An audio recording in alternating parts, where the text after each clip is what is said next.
Hello दोस्तों, welcome to my YouTube channel. आप लोगों को हमारे चैनल में स्वागत है। और आज हम बताएंगे हरछठ जो व्रत है तो वो एक हिसाब से वह किस दिन पड़ेगा। तो इस बार हरछठ का जो व्रत है तो 14 अगस्त 2025 को गुरुवार के दिन पड़ेगा। और इसकी जो वो प्रारंभ या कब हो रहा है तो यह सुबह 14 अगस्त को सुबह 4:23 से और इसकी समाप्त होगी तो जो 15 अगस्त को सुबह 2:07 तक। और इसका शुभ मुहूर्त क्या होगा? ब्रह्म मुहूर्त होगा इसका 4:23 से 5:07 बजे तक। अमृतकाल 6:50 से 8:20 बजे तक रहेगा। अब जीत मुहूर्त इसका तो 11:59 से 12:52 तक। विजय मुहूर्त 14:37 से 15:30 बजे तक। गोधन मुहूर्त 7:01 से 7:23 बजे तक रहेगा। अब इसकी पूजा विधि और इसकी सामग्री क्या है तो आज बताएंगे। सुबह जल्दी उठकर आप स्नान करें और शुद्ध और साफ वस्त्र धारण करें। घर के पूजा स्थल पर एक स्वच्छ चौकी या मचान स्थापित करें। उस पर भगवान कृष्ण और भगवान बलराम की हरदर की मूर्ति या चित्र स्थापित करें। उनके पास एक छोटा हल या उसकी प्राकृति रखें। पूजा स्थल को चंदन, फूल, माला, फल और मिठाई आदि से सजाएं। आमतौर पर महुआ, फसई का चावल और सात अनाज आदि परंपरा में शामिल हो जो तो उसका भोग लगा सकते हो। और पूजा से पहले मन ही मन अपना व्रत संकल्प करें। संतान की लंबी आयु, सुख, समृद्धि और रक्षा हेतु पूजा के दौरान निम्न जो विहित सामग्री का प्रयोग करें। चंदन, नैवेद्य, प्रसाद, दीप, धूप, कलश आदि परंपरा हो तो माला आदि रख सकते हो। और महुआ का आटा, पसई का चावल और भैंस के दूध से बनी चीजें जैसे दही, घी अर्पित करें। और गाय का दूध और उससे बने उत्पाद जो है तो वर्जित है। गाय का इसमें दूध नहीं लगता है और ना ही गाय के दूध से बनी कोई भी आप सामग्री यहाँ पे रख सकते हो तो यह वर्जित है। तो पूजा की आरती करें, भगवान का ध्यान, भजन, कीर्तन, भक्ति सभा या कथा पाठ करें। यदि वो प्रसाद ग्रहण करे, महुआ, पसई का चावल और अन्य सामग्री भक्तों को प्रसाद रूप में बांटा जाता है।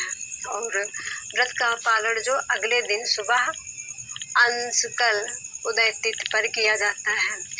तो आप पूजा सामग्री या उसकी विधि क्या है तो सबसे पहले आप जो भगवान की प्रतिमा है या कृष्ण या भगवान बलराम की मूर्ति, आप तस्वीर जो ऐसी रखे जिसमें वह हल धारण किए हुए हो तो उसको आप रख सकते हो चौकी पर। और स्वच्छ कपड़ा बिछाकर आप उस पर आसन लगाकर आप इनकी प्रतिमा रख सकते हो। हल की जो अगर नहीं है तो प्रतिमा या उनकी छोटी सी एक ऐसे ही छवि बना लीजिए और उस पर आप फूल, चंदन, माला, दीपक जो घी का जला सकते हो, धूप, कलश और यदि आवश्यक हो तो नैवेद्य या तो फल, मिठाई आप अर्पित कर सकते हो। महुआ का आटा, फसई का चावल, 7 प्रकार के अनाज और रख सकते हो।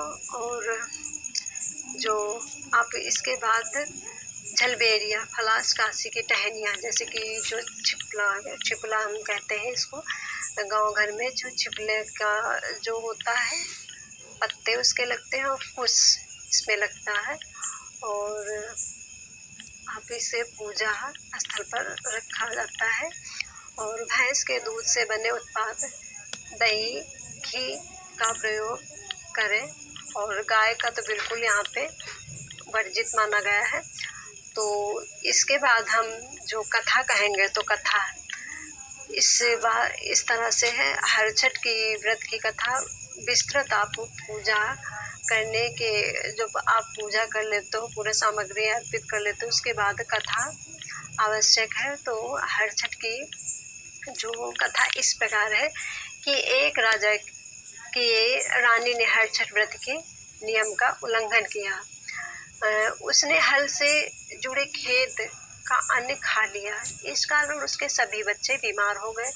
दूसरी ओर एक गरीब महिला ने पूरी श्रद्धा से व्रत पालन किया, बिना हल जुड़े अन्न का सेवन किया और भैंस के दूध से बनी चीजों का प्रयोग किया।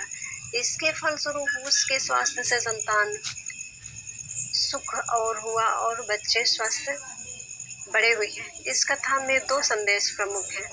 व्रत नियमों का पालन क्यों आवश्यक है? श्रद्धा और सत्कर्मों का प्रभु की कृपा पर सार्थक प्रभाव होता है।